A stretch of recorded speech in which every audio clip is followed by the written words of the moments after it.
Hey, my faith-filled sisters. It's me, Dee, and I'm here to share a woman worth knowing. This is a great friend of mine, and I'm super excited to have her here today to share her genius and all that she does in the fitness industry and in the world. I have Kia Williams here.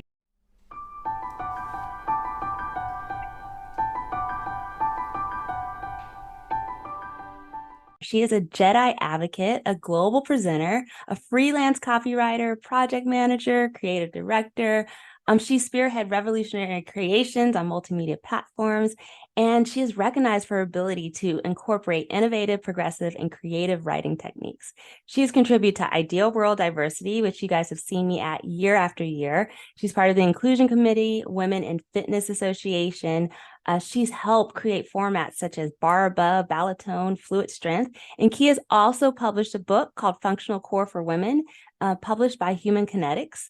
And she's been on platforms such as WFAA News Daybreak, Good Day Chicago. She manages several fitness and wellness facilities. Like I said, Kia is a woman worth knowing, and I'm so excited to have her here today. Kia, how are you? Hello, I'm very well. I'm happy to be here with you. How are you? I'm doing all right. I'm not one of those, I'm always good, but it has been quite the morning, but I'm excited to have you here today. I'm glad Um, to so I'm be here. doing better. You inspire me so much. I have been following you for years. I finally got to meet you a few years ago at Idea World. I got to take a core class with you, and it was so amazing, so dynamic, so fun. And so I'm really excited to have you here to share you with my community. As a Black woman of excellence, doing so many different things. What we're going to speak about today, specifically, though, because you do so much, is how you are as a fitness manager, a speaker, and as well as an author. Let me just get into it. As a Black woman, what unique perspectives and experiences do you bring to your role as a group fitness manager? So you asked about my unique experiences as a manager. Um, Let me think. My perspective sure is unique because I don't have the typical, what has been defined as a typical background or experience as other individuals who share the same job title as I. I didn't take the conventional route into fitness management. I was a group fitness instructor, of course, but I got that experience from being an athlete, exploring dance, and movement has just always been freeing for me for as far back as I can remember as a child. So being able or exposed to organized group fitness where people are moving in the space, creating community, moving to music and just having a good time, no matter what was going on in their life outside of that group fitness studio or space. It's like something, a different energy took over and just became an escapism. And in my introduction to it when I was a teenager, I suppose I was looking for an escapism from expectations of who I thought I was, which kind of was tied into what people expect. Not, well, I said that expectations, but what people were telling me I was, even though these complimentary descriptive words that they were saying, Kia is, and you should know Kia for, da, da, da, da. I was reaching a pivotal point in my life of, is that who I know me to be? When the world goes quiet and it's just me and my thoughts, is that who I see myself as? So it was a developmental moment for me. And those moments helped shape, of course, who I am. I mean, that's human nature. All of us had those experiences, and it shapes who we are, but it also shaped my unique perspective in how I communicate and engage with other people and my worldly views and not very orthodox way of doing things has made me a little bit more relatable, I would say, in my experience from managers who I've had in the past, who I had amazing relationships with, but then, of course, managers who, I did not have such amazing relationships with. I learned, I'm a learner in all things in life. I know that I am not the key holder or gatekeeper to anything, but I know I value that I have a perspective and experience to add to conversations to help spark knowing. But humility and being humble and being quiet at times, not allowing, but creating, cultivating space where people feel empowered to speak and be heard and not overpowered or even scrutinized. That really has helped make me, by my definition, successful as a fitness manager.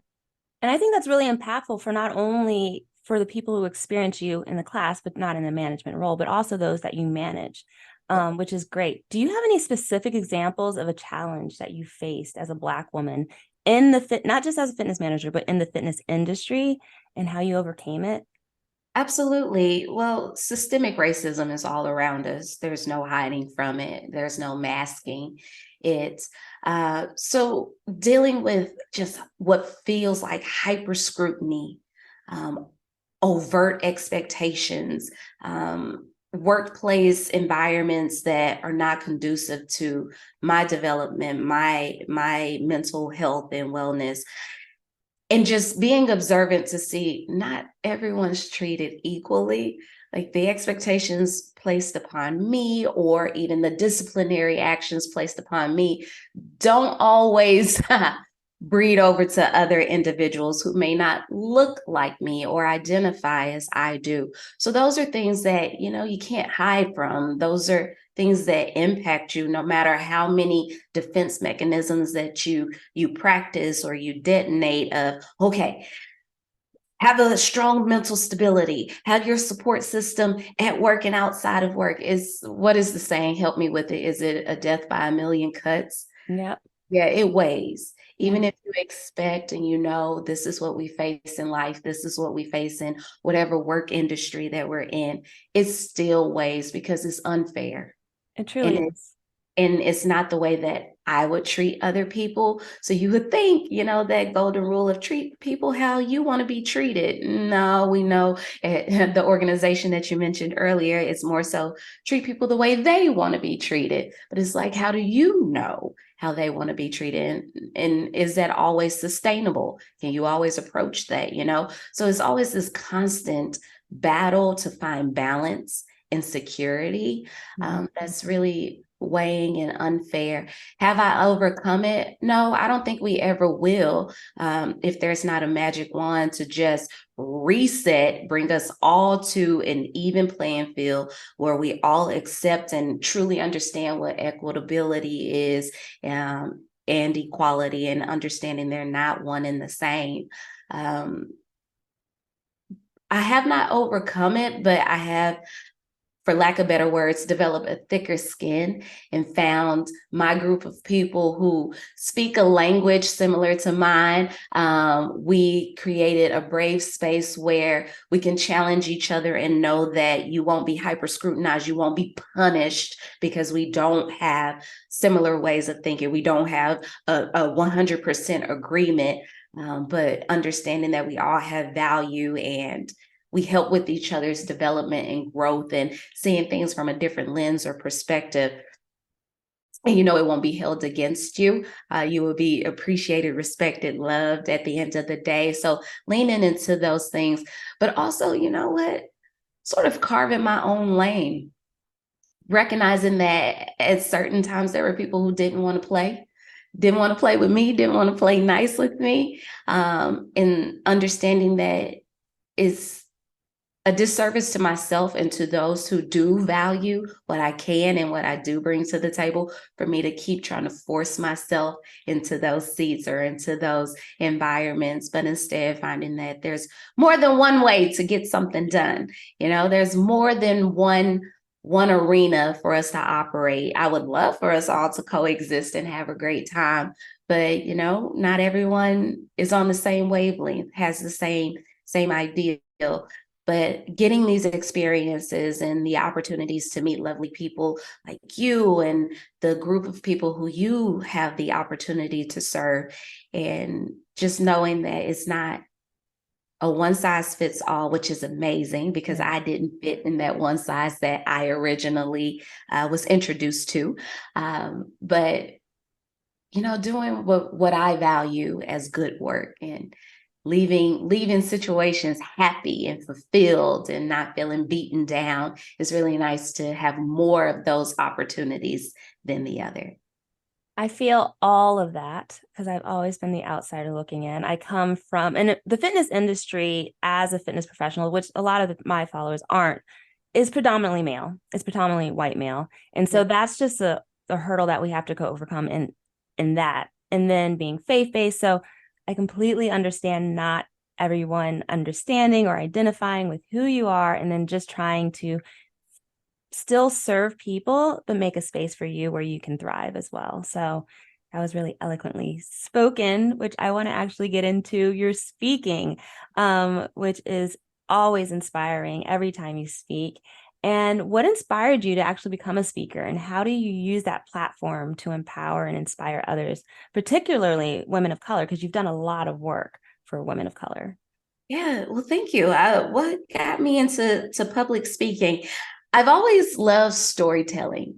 So maybe we take it all the way back to playing with dolls with my sister and creating, theatrics and drama and everything. And I do remember watching the soaps with my mom on days that I was sick from school and everything. So I've always had an interest and a drive for storytelling, whether it's putting words on a page or, speaking it to others, creating these mental journeys. I'm very cerebral. Even as a child, I would go internal and just, in my head with thoughts and exploration and just differences in what I see, what I think, what I've experienced.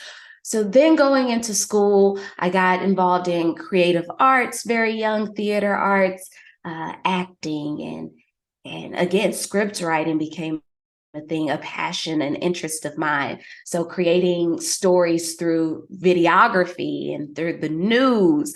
And then I went off to college to study radio, television, and film. And through even in grade school and in college, I don't know if it was the same where you live, but all of us had to take public speaking or communication courses. And those were the courses where I felt less shy, where I actually came more alive. It just spoke to me in a way. Comedy, levity, making people feel good was always something that I valued because it also made me feel good. So it kind of was a gateway introduction into public speaking. I faced, sure, a lot of scrutiny in that as well. Judgment about my accent, my Southern accent,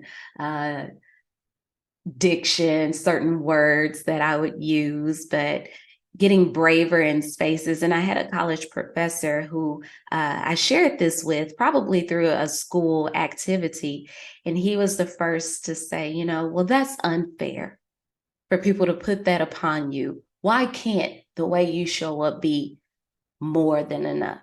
Something of value that people enjoy. And I was like, you know what? That's what I've always thought. And I don't know why I was waiting for someone to validate those thoughts. But yeah, because it's not wrong. And who sets the rules to say it should be this way? And in every space you show up with your journalistic approach or your news anchor voice, Kia, like, oh, stop it. Like, let down your arms. You have so much scrutiny and expectation of yourself. You're harder on yourself than you should be, Kia. This is conversations I've had with myself. So when I became a little bit more comfortable with myself and confident in what I know and what I'm delivering, it really just opened new doors in which I was getting even more of a positive response to those on the receiving end when I am speaking. But because I do have a passion for research and again, just having more knowledge and seeing all of these problems, concerns, circumstances, opportunities from a different lens, and having the opportunities to sit down with different people to interview them, to get their perspective, just made this whole thing called public speaking even more flavorful for me. I'm having a really good time with it, and the response has been well because I put a lot of effort into it to understand the people who I'm speaking to, the receivers, again, the target audience, if you will, to understand them more so that there's purpose in what we're talking about. There's value in why they are coming to you, say for your presentation, what they are to grow from, to gain from. So it just makes it way more fun. It's not so much a job anymore. It's a job because I want to get paid, but it just makes it just something that I wake up to do. I look forward to do. I go to bed at night saying, I get to do this tomorrow, or I have this on my schedule to come very soon. It's amazing. You are a dynamic speaker. I've been to several sessions of yours, and you just make whatever you're speaking about come to life. And as a service-based person, we need that validation. Like, that's not what we seek, but because we serve, we want to know that we're doing a good job.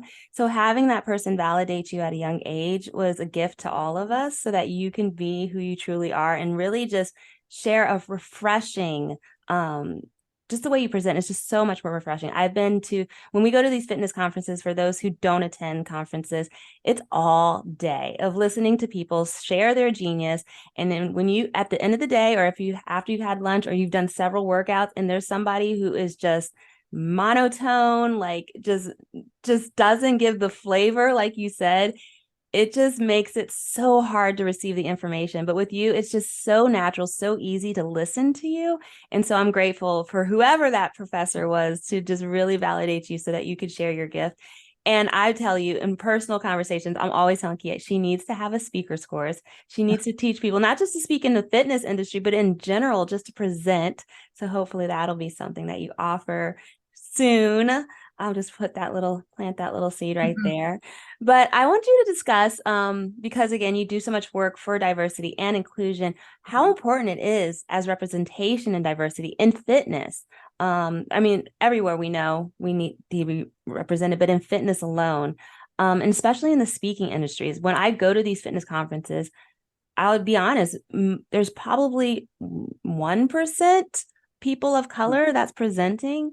So how does it impact individuals' motivation and their self-esteem to see a person of color represented at these conferences?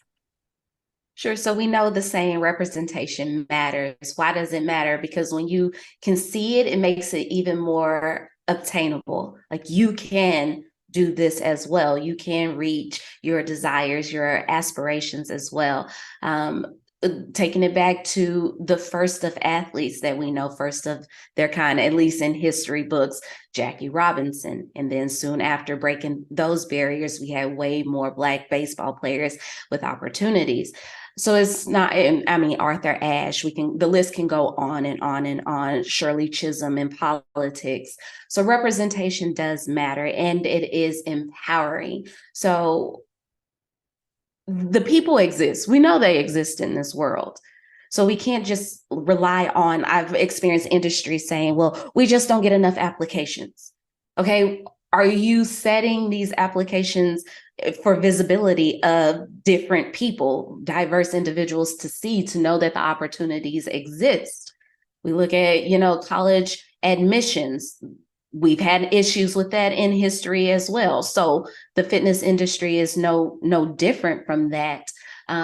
Setting the parameters and standards. I do support in standards of operations because that's quality control. But are your standards unattainable for certain people? Is it blocking them out due to financial barriers that are out of their control, or access that is out of their control? These are things that we should consider if we truly do believe in being fair and having diverse points of views and experiences to help grow the education, the value of the education, and also reaching different groups of people to broadcast even greater. We see oftentimes the same individuals, whether they're presenting or attending, the same individuals. It's nice because that feels like community, but then we ask ourselves, is there something missing? Are we missing people who are of value in this experience, who could gain value from these experiences? Are we intentionally or even subconsciously blocking them out from engaging because let's just say that's wrong. Whether it's intentional or not, once we know better, hopefully we will choose to do better. So representation, I agree with the saying, representation matters because it just makes all of these things that are in your heart and in your head seem more obtainable and like reality. It takes a lot of bravery to be the first in a lot of spaces. Learning history about Rosa Parks and being on the bus and knowing that it was not just her, but it was a whole system, a whole machine of people backing her up, coming to her defense. And that makes these very strong battles even more. You can see the light at the end of the tunnel of, okay, I'm not going through this alone, because loneliness is a real thing and it's scary. It's hard. And it does make people want to just acquiesce and give up. Like, it's too heavy of the crown, I completely agree. And honestly, I don't think I would have even considered speaking as an opportunity if I didn't see someone of color speaking in these events. And so it's like you said, representation absolutely matters. And so grateful that people like you are representing, but it is hard. It's hard. And when you don't have that support, you don't have that backing, it makes it even harder. So I want to pivot a little bit. You are gifted at so many things. And I want to know, how do you navigate that intersectionality of being in both fitness and writing and speaking? And what strategies do you employ to overcome these obstacles you encounter, like of doing all the things? Because the world now, especially marketing, social media, says niche down, one lane, just say, but you navigate several different lanes and you do it all with excellence. So could you give us a couple of tips of how you do that well? How do I do all that I do and do it well? Because I want to do it well. I don't want Jadena. Do you know the artist, the musical artist Jadena? He has a song that says, "I don't want my best dressed day to be in a casket." And like that I hit dog will holler, right? So I do pride myself in showing up at my best. And of course, that's a sliding scale of what my best is on any given day. But I want to make me proud. I want to be proud of the work I do and what I put out there. So I'm not going to put it out there if I have not vetted it, if I have not done trial and error, had a contingency plan. Like, I want to do good by me. I want to do good by my people, the people I value, whose opinions do matter to me. And I just know that there's so much information. Me as a learner, a lifetime learner, but also an educator, I know that there's so much information out there in the world, especially on the internet. Oh my goodness. But I want to be a responsible service provider where it's credible stuff that's out there for people to find, and not just propaganda and hysteria, because, oh my gosh, even I get dizzy with it. Stop it. But how do I navigate the intersectionality of all the things? I've matured to, I only do what brings me joy. There are times, of course, as adults that we have to do things that we may not like, but I know that adds to the bigger picture, the greater goal of what I'm doing to bring joy. My grandmother says, I only know this side of life. So if this is what I know for now, I'm going to make it good. All right. I'm not letting this one chance go in vain, my dear. But I'm fortunate enough to be surrounded by really good, deep people who's rooting for me to win, just as I'm rooting for them to win. So I'm not doing it alone at all. I have a great team behind me. Beyonce, my favorite musical artist, favorite performer, entertainer. Recently, around the time of this recording, she was on stage and one of her dancers helped, conceal a wardrobe malfunction. And I'm like, heck yes. That's what it's about. I would do that for my team. I don't want y'all to show up bad. I don't want you to look bad. And I don't want people taking any additional opportunity to hate on you, scrutinize you? No. So heck yeah, I would jump in and say, sis, let me fix this for you. But that it's watching that, observing that, and thinking about that, I'm like, that's so amazing. I too have great people around me who would look out for me that way too. Not something as superficial as you're about to have a wardrobe malfunction, but also the deeper work that we do that will impact so many other individuals. I never just show up in a space just to present without, rehearsing. Again, I go back from a theater background. We rehearse for the products that we are delivering for the consumers. So when I go to my constituents or my board of regents, the people I value and who I receive good critique and criticism from, and constructive criticism from, where I'm like, all right, let me change that up. You are so right. Let me make sure everything's tight and right, in a sense. So I button this up so that it's well received for the people who I'm delivering this to. I make sure that, because their opinions matter to me. Their experience, their expertise matters to me. And I know that even though I try to have a very diverse and worldly view on everything that I do, I still am one person. I still have my unconscious biases. So I want to, explore more and hear more. Again, that's something that I personally value. I have met individuals who don't value those types of things. I know what I know, and that's good enough. Well, I guess that's good for you. Yeah. But that ain't good enough for me. Right. So you again, how do I navigate all of these things and overcome obstacles?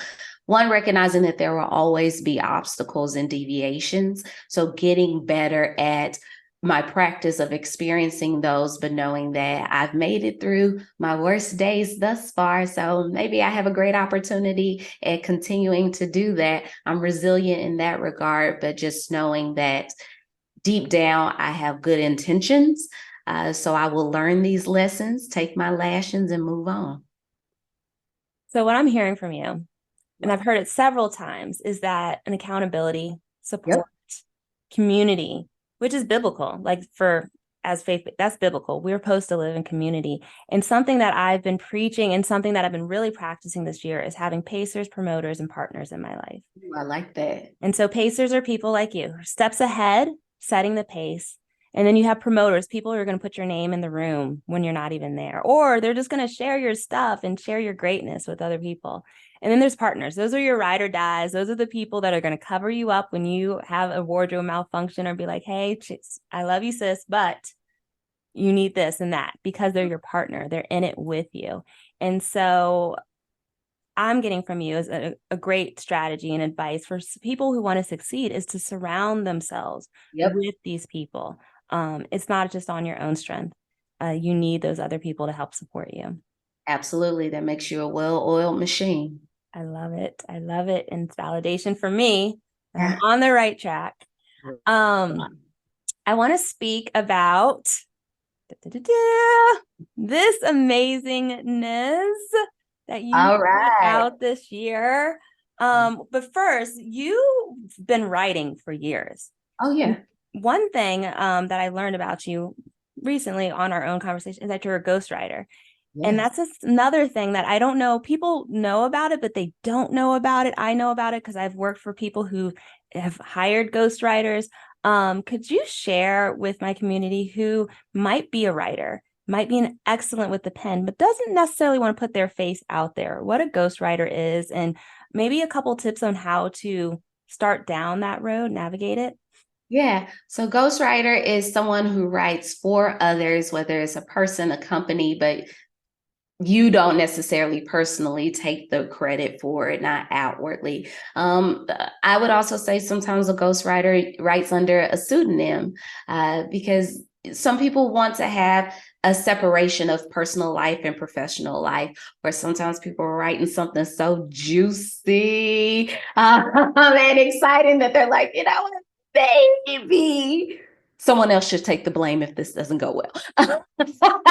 But also understanding. So again, this thing about community and outsourcing, delegating is sometimes your strengths may not be in writing for yourself, but other people may have a great talent at putting words on a page or helping you with your speeches. By the way, a lot of your political figures don't write their own speeches. They have other people who come with different or diverse perspectives to say, all right, this is the overall message, but this is how it lands better, or it reaches different people better than how maybe you were saying it at first. Nothing wrong with that. Again, it's just cleaning up the loose ends. How do you get into it? Well, I got into it because I have a degree in writing, so a college degree in writing. So these were just opportunities that were already in existence.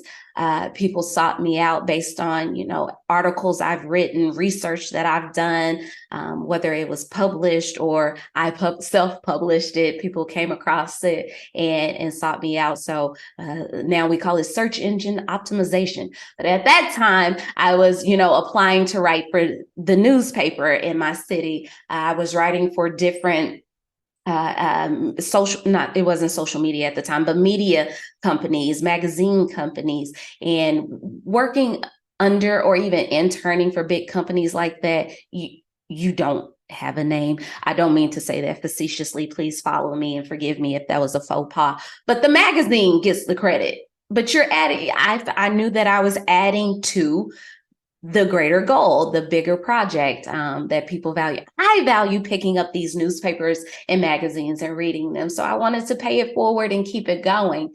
How do you get into it? If I was to mentor someone and they asked me that question, like you just did, I would say take opportunities to look online. We have these amazing resources online now that people go onto Fiverr looking for someone, a copywriter, copy editor. So if that is something that you're experienced with and you're good at it, you have value in it that you can charge people for your service, then go on to those types of services to promote yourself, but also looking for jobs through Indeed and other job posting. LinkedIn is amazing that way.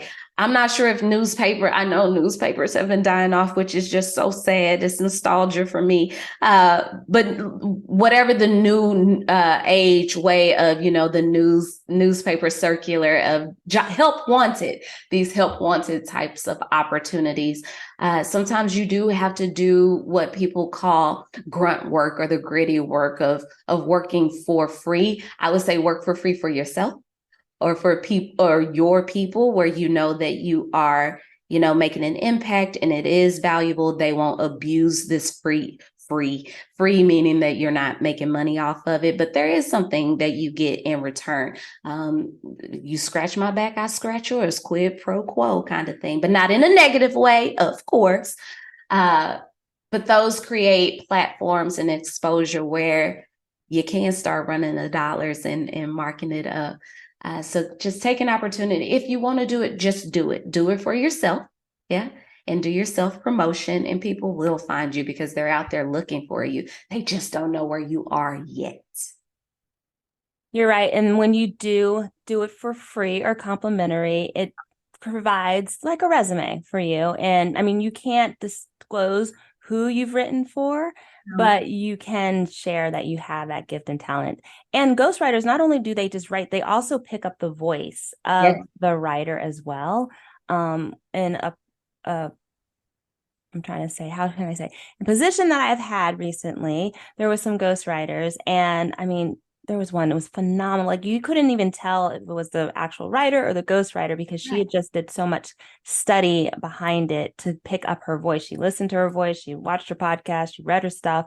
So there is also some, like you said, rehearsal in it, and some due diligence that you have to do as a ghostwriter as well. Right. There's a lot of studying behind it. It's studying for a role, to get inside that person's head, to profile that person so that you do deliver the authentic voice of that person, representation of that person for the audience that they serve, so that they know that it's really them coming across the page. Because it is, at the end of the day, when you are ghostwriting, you are representing that person. You're just helping them button up their words, deliver it in a way that is understandable and digestible by their audience. So it is them. You're their creative director, if you will. Yeah. You are, their spokesperson, if you will.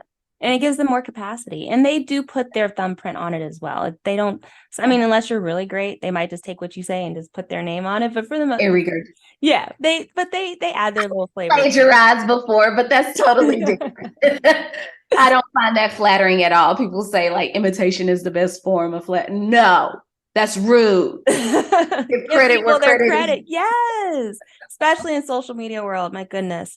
So I want to talk about this because it's shiny here. This book is a game changer. I personally use this book, and everybody knows I'm all about core. I'm always like, because there's only like, first of all, there's only so many exercises in the world that and just sometimes your brain just needs a little resource here.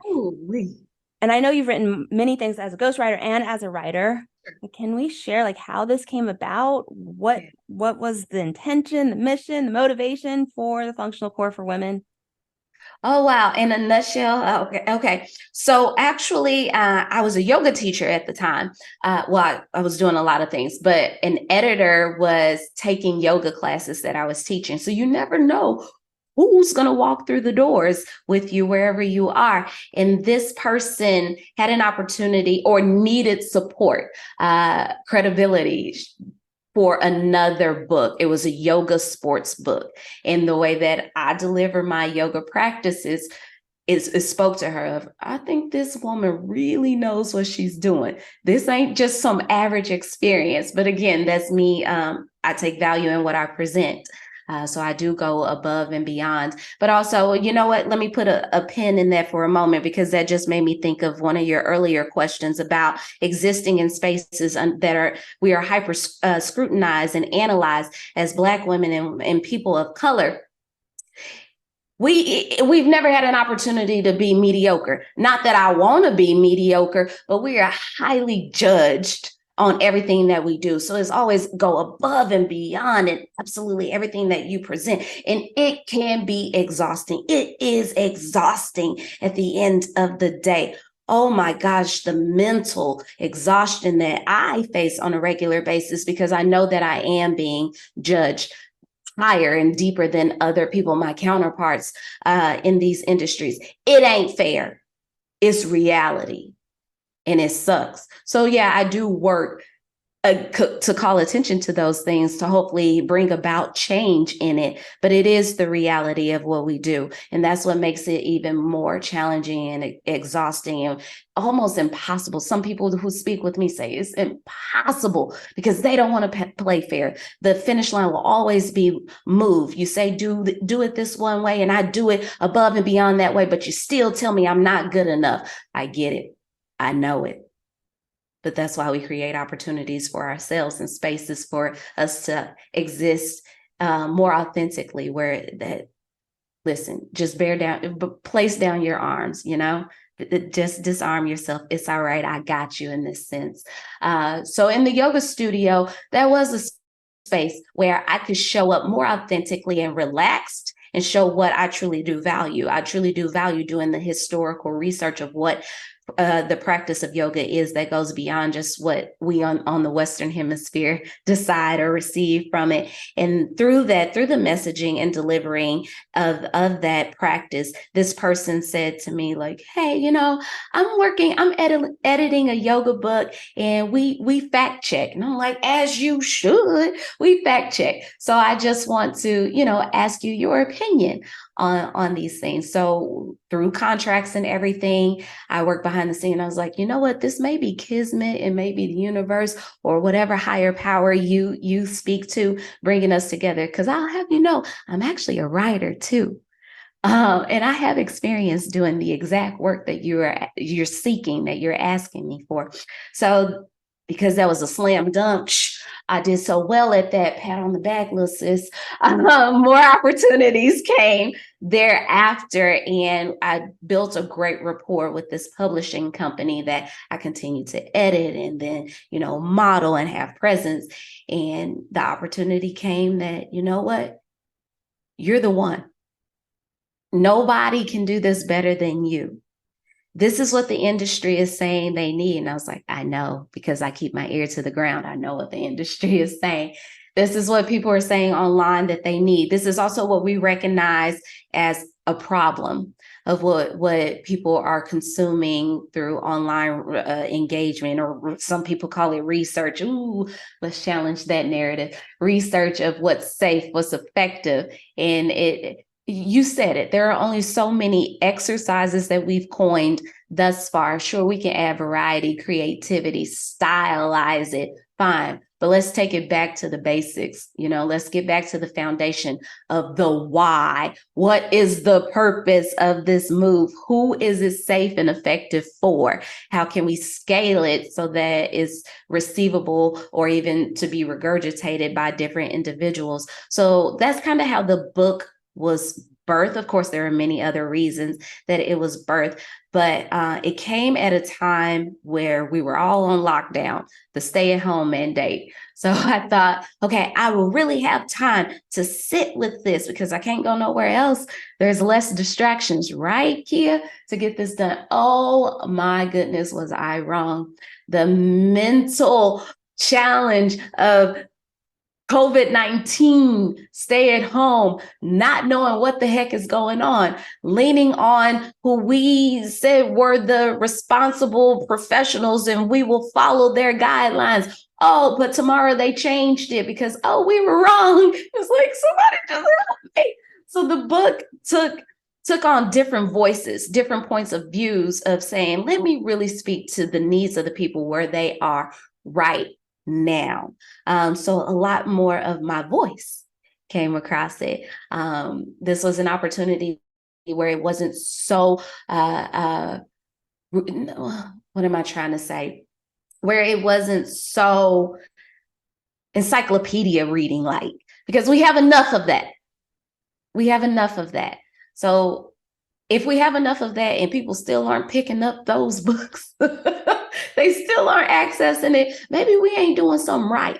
Let's try it a different way. So this publishing company actually did things different than they had in the past because we had a level of trust.